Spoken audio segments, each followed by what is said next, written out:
Hello বন্ধুরা, জ্যোতি দিদির রান্নাঘরে আপনাদের সবাইকে স্বাগত। আমি একটি ঠাকুরের গান করব।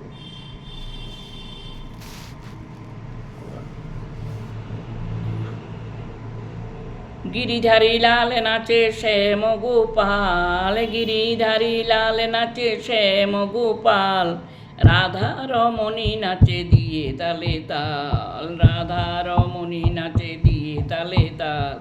গিরিধারী লাল নাচে শ্যাম গোপাল, গিরিধারী লাল নাচে শ্যাম গোপাল, রাধা রমণী নাচে দিয়ে তালে তাল, রাধা রমণী নাচে দিয়ে তালে তাল। গিরিধারী লাল নাচে শ্যাম গোপাল, গিরিধারী লাল নাচে শ্যাম গোপাল, গিরিধারী লাল নাচে শ্যাম গোপাল, রাধা রমণী নাচে দিয়ে তালে তাল, রাধা রমণী নাচে দিয়ে তালে তাল।